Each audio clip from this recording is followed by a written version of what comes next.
आप देख रहे हैं ट्रांजिशन एलिमेंट्स और यह वॉल्यूम आपका 25 है।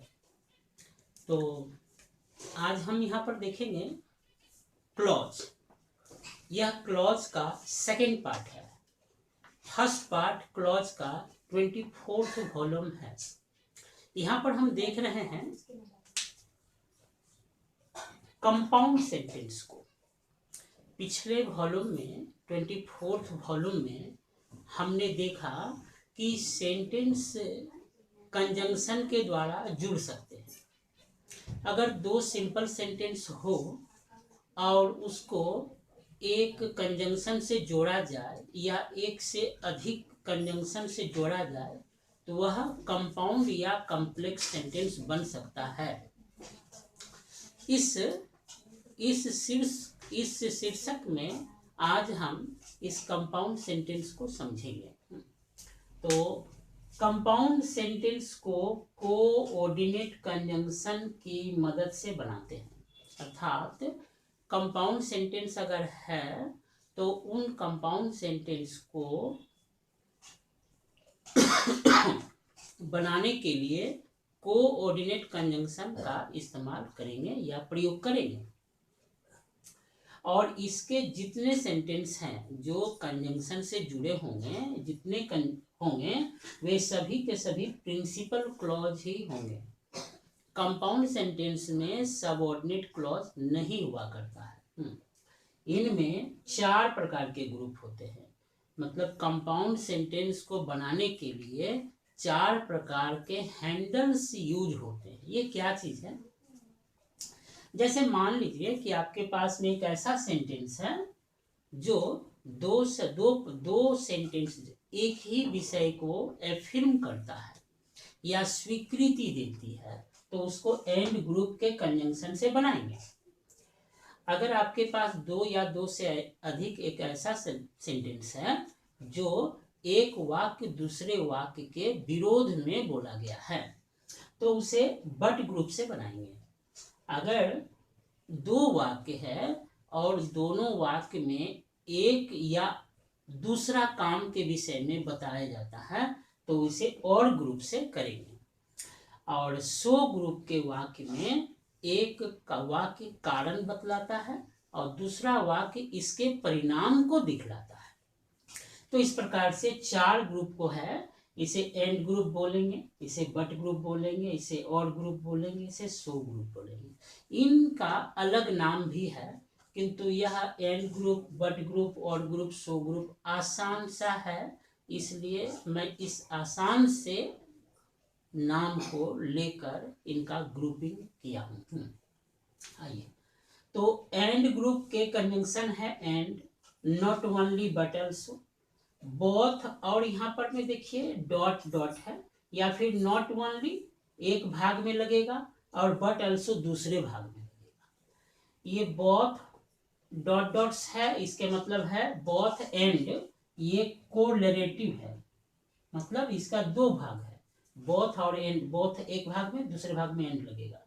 नो लेस देन है, एज मच एज है, एंड आल्सो है। बट ग्रुप के कंजंक्शंस हैं बट, येट, स्टिल, हाउएवर, व्हेरेज। यहाँ पर ये भी कोरिलेटिव है, अर्थात 2 कंजंक्शन एक ही साथ काम कर रहे हैं। दो के साथ में येट लगेगा।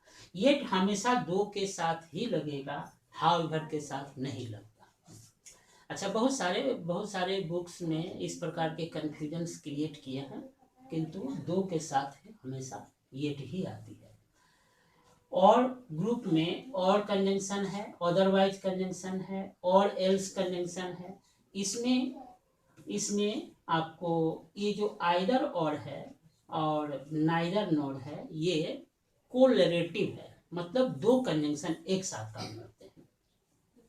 और ग्रुप के कंजंक्शन है सो, देयरफॉर, देन, सो देन और फॉर। यहाँ पर में आप देख रहे हैं कि मैं इनके साथ रिजल्ट लिख रखा हूँ।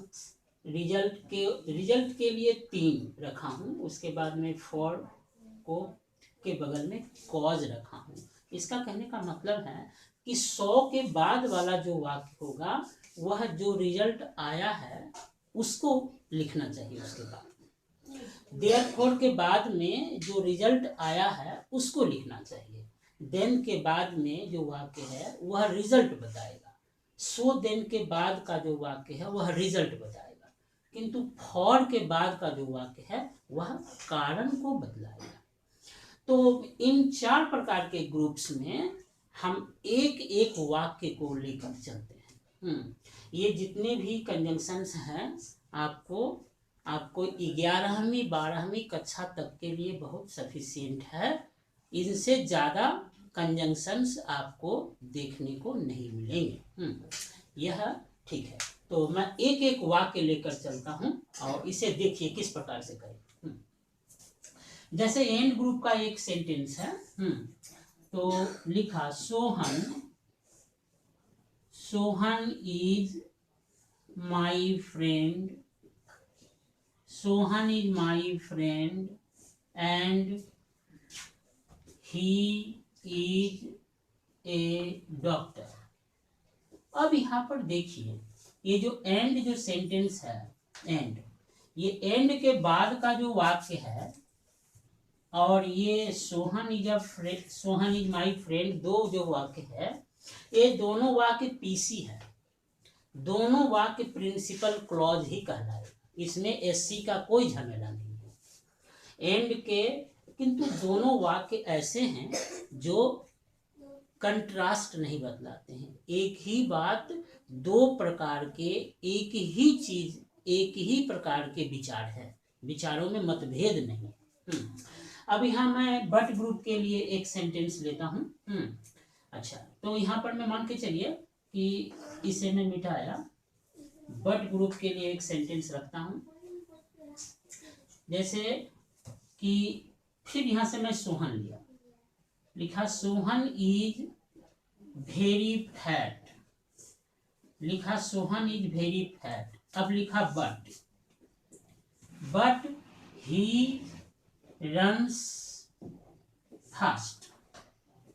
अब यहाँ देख रहे हैं कि ये जो ही रन्स फास्ट है और सोहन इज वेरी फैट है, ये जो सोहन इज वेरी फैट जो वाक्य है, यह वाक्य आप ही रन्स फास्ट के साथ मिलाकर देखिए। अगर कोई आदमी मोटा है तो उसे दौड़ने में परेशानी होगा, है ना, किंतु फिर भी वह दौड़ रहा है अच्छे से, इसीलिए यहाँ बट ग्रुप का बट से इसे जोड़ा। आप यहाँ येट भी लगा सकते हैं, यहाँ स्टिल भी लगा सकते हैं, यहाँ हाउएवर भी लगा सकते हैं, यहाँ वेरेज भी लगा सकते हैं, यहाँ दो येट भी लगा सकते हैं, किंतु दो यहाँ लगेगा और येट यहाँ लगेगा, ऐसे करके लगा सकते हैं।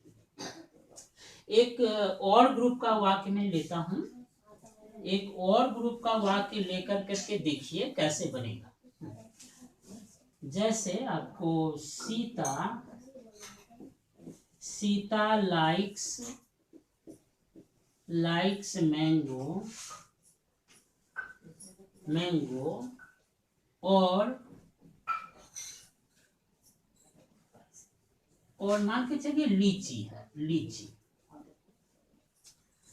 तो अब यहाँ पर मैं ये जो वाक्य है, ये और के बाद यहाँ पर में एक वाक्य है और यहाँ पर में एक है। ऐसे तो बहुत वाक्य ऐसे आपको मिलेंगे जो इस प्रकार से सीता लाइक्स मैंगो और लीची। वास्तव में यहाँ जो लीची जो वर्ड है ये ऑब्जेक्ट है, और यहाँ और के बाद का मैं यहाँ पर मैं गैप सृष्टि कर देता हूँ आपको। यहाँ जो गैप है, ये जो गैप है, यहाँ गैप में सीता लाइक्स जो है, सीता लाइक्स ये कॉमन है, यहाँ पर ये कॉमन है। तो ये वाक्य कंपाउंड सेंटेंस है। इस गैप में सीता लाइक्स मैंगो और सीता लाइक्स लीची ऐसे है। तो इस बात को समझिए। प्रॉब्लम होने पर कमेंट कीजिए, पूछिए। तो यहाँ पर मैं तो आप ऐसे लिख सकते हैं। अच्छा, तो यहाँ पर में हमने देखा कि आपको ये चॉइस बतला रहा है, ये दो चीजों में चॉइस बतलाया गया, यहाँ पर मैं चॉइस के लिए ये से इस्तेमाल किया गया। अब एक वाक्य मैं और ग्रुप से और 100 ग्रुप से मैं ले रहा हूं, इसे देखिए 100 ग्रुप से लिखिए एक वाक्य को।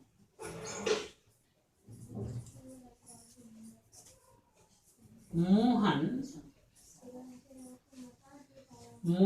Is ill, Mohan is ill, Mohan बीमार है। अब यहां पर मैं सो लिखी, so he does not go to school. यहाँ पर मैं आप देख रहे हैं कि ये जो है ये भी पीसी है आपका, ये भी पीसी है, दोनों पीसी है।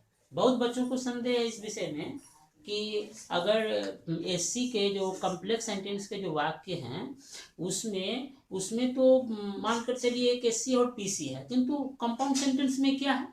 तो बात ऐसी है कि कंपाउंड सेंटेंस में एससी का कोई काम ही नहीं है, दोनों ही पीसी है, दोनों ही प्रिंसिपल क्लॉजेस है। तो मोहन इज इल हुआ। अब सो मोहन बीमार है, इसका परिणाम यह निकला कि वह स्कूल नहीं गया। ठीक है, तो इसलिए इसके दोनों के सेंटेंस एक ही टेंस में होना जरूरी है। अच्छा, किंतु अगर आप इसे सो के जगह आप देयरफॉर लिख सकते हैं, तो Sohan is ill therefore he does not go to school, ऐसे लिख सकते हैं। Sohan is ill then he does not go to school, ऐसे भी लिख सकते हैं। So then Sohan is ill so then he does not go to school, ऐसे भी लिख सकते हैं। किंतु अगर आप फॉर का इस्तेमाल करना चाहते हैं तो ऐसे नहीं लिख सकते। So Mohan is ill for he does not go to school, ऐसे नहीं लिख सकते। ऐसे लिख सकते हैं कि Mohan does not go to school, इसके पहले लिखेंगे फॉर मोहन इज इल या ही इज इल, ऐसे लिखेंगे। इसको कैसे लिखेंगे मैं दिखाता हूं आपको फॉर का इस्तेमाल करके दिखाता हूं आपको।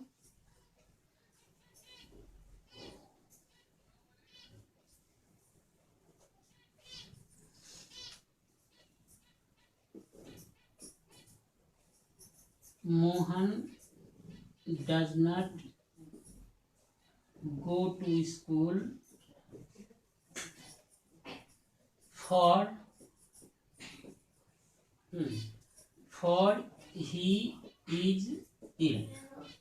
इस प्रकार से फॉर कंजंक्शन के बाद का जो सेंटेंस है ये बिल्कुल पीसी है, यहाँ कोई डाउट मत रखिए।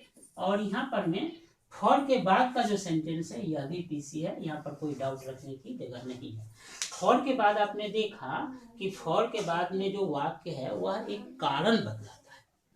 इस प्रकार से आज हम लोग क्लॉज का सेकेंड पार्ट देखा हूं। ये कोऑर्डिनेट सेंटेंस को मैं देखा, कोऑर्डिनेट क्लॉज को, कोऑर्डिनेट कंजंक्शन को देखा हूं। और कोऑर्डिनेट कंजंक्शन जो कि है कंपाउंड सेंटेंस बनाता है। इसलिए थैंक यू फॉर वाचिंग। देखिए, प्रश्न कीजिए, ढेर सारा प्रश्न कीजिए। Thank you so much.